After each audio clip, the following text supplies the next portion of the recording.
Oysters were eaten by everyone in 18th century America. You will see them at the richest homes, you will see them in the poorest settings. In fact, there are times when oysters are even a survival food and is the only thing that people seem to be eating to stay alive. I want to be 100% clear right now at the beginning of this episode and say, I don't know a whole lot about oysters.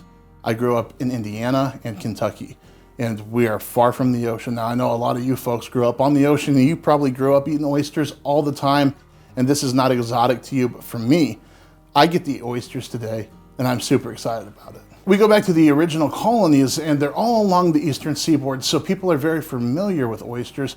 It's a saltwater shellfish, and they are eating them a lot. Chesapeake Bay is even said to have had so many oysters that they were thick as stones.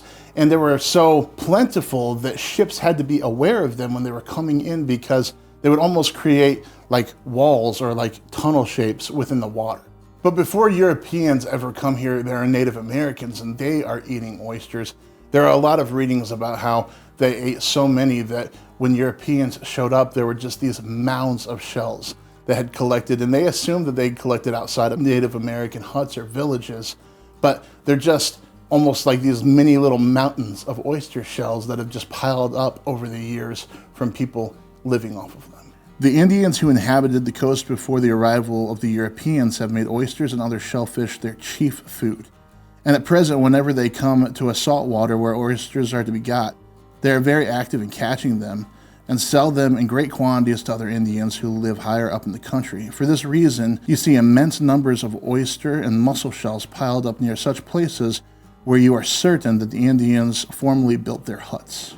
So it's not common in the time period also for people to have an understanding of there are different oyster banks where getting oysters is really easy. And so even if you're just kind of on a boat or on a ferry and you're going past one, oftentimes you could just stop to collect oysters. In fact, there was a reading that I came across the other day where somebody was on a ferry and there had been kind of an altercation, so the ferry driver, captain, wanted to kind of make it up to him. He's like, listen, we're going past this oyster bank. I'll have my guys hop up and they'll get you a bunch of oysters and that'll make everything all right. We think about oysters now. A lot of times we think about oysters on a half shell. And so whether cooked or not cooked, we're going to pop those suckers open and we're going to eat them right out of the shell. Sometimes you're going to throw a sauce in there, sometimes just a little bit of hot sauce. Sometimes you're going to make something like Oysters Rockefeller where it's baked or broiled and it's this special thing.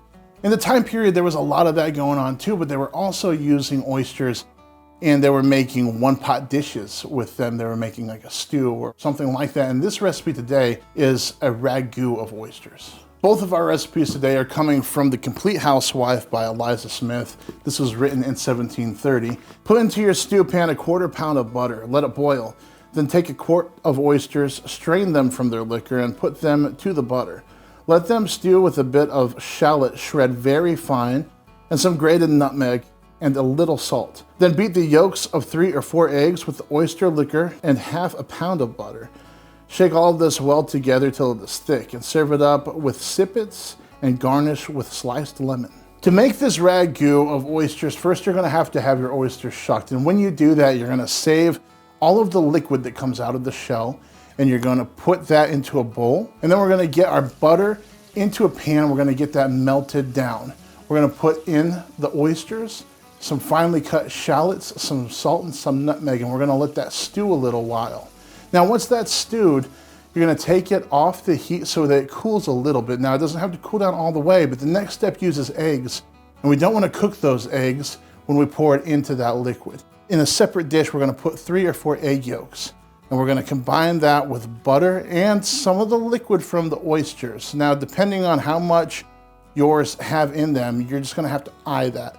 And you're gonna stir that all together, and then you're gonna combine that with what is already in the pan. Now, this is the tricky part because we don't wanna cook those eggs. These eggs are here to be a thickening agent. At the end of this process, after you kind of combine that and heated it up, you're gonna make sure that you continue to stir it so that you don't cook the eggs, and then you're gonna have this nice, thick, rich, yellow sauce of this flavor from the shallots and this egg yolk and the butter, and that's gonna go into the dish with these oysters and be a wonderful sauce as we put that onto our sippets. Now, let's talk about oysters. Like I said earlier, I'm not from the East Coast. I'm not from anywhere, any coast. And I don't know a whole lot about oysters. Today was the first time that I have ever really cooked with oysters, and shucking them can be a little bit difficult. Now, obviously, like anybody that is alive now, I went onto YouTube and I was like, how do you shuck an oyster? And what I found out is, it seems like it's a lot easier with a shucking knife, which I don't have. So if you use a paring knife or something small, you have to be careful because you can cut yourself like I did. Basically, there's this little notch back here, and you want to get your knife in there and you want to pry that open. And then after you get that kind of loosened up, you'll feel it when it pops. You have a section right up here on the oyster where you're going to want to cut it away from the shell. Then you can get the top shell off, and then you'll cut it off of the bottom shell and it'll be free. Now for this recipe, you want to save all the contents within the shell, so you might do it over a bowl or something like that. And if you get some shell flakes in there, then you can take those out later.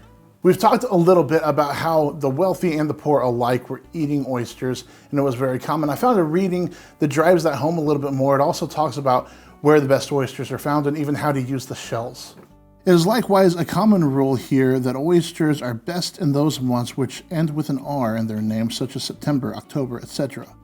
But that they are not so good in other months. However, there are poor people who live all year long upon nothing but oysters with bread.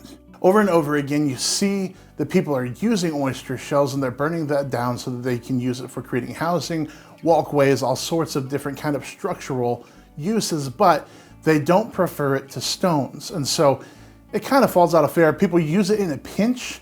Some places you'll even find readings where they're talking about how their housing that they've built with lime from oyster shells just doesn't seem to hold up the way that they want it to. And even there was this one reading that was like, 3 days before it rains, the walls just seem to get really wet.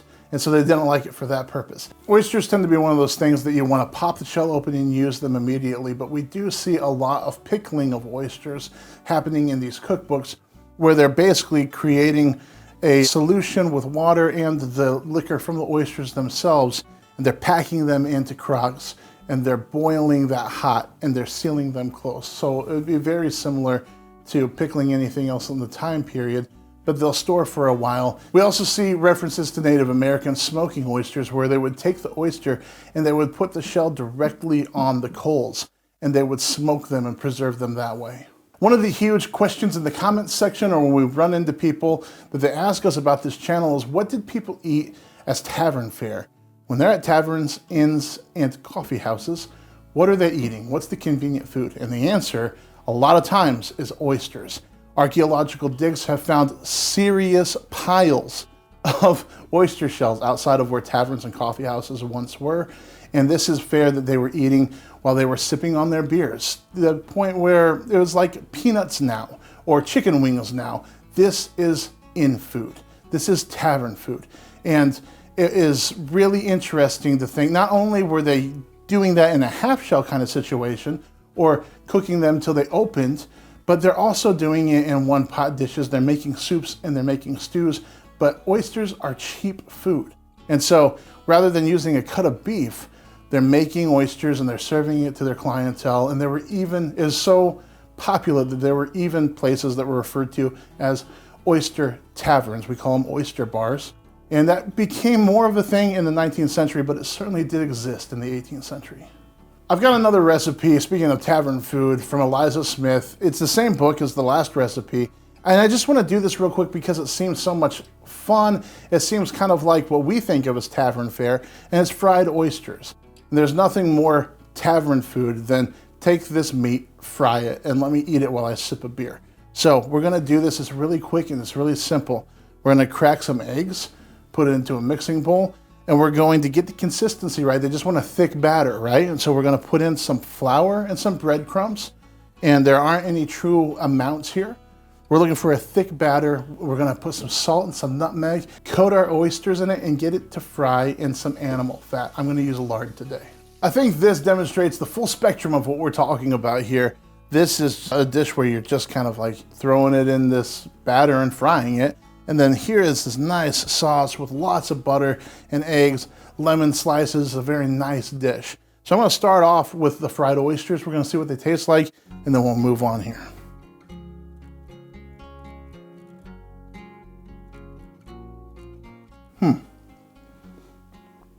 I don't think there's anything very special about that.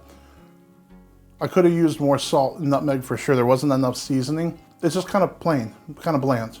Now this, I don't think there's going to be anything bland about this at all.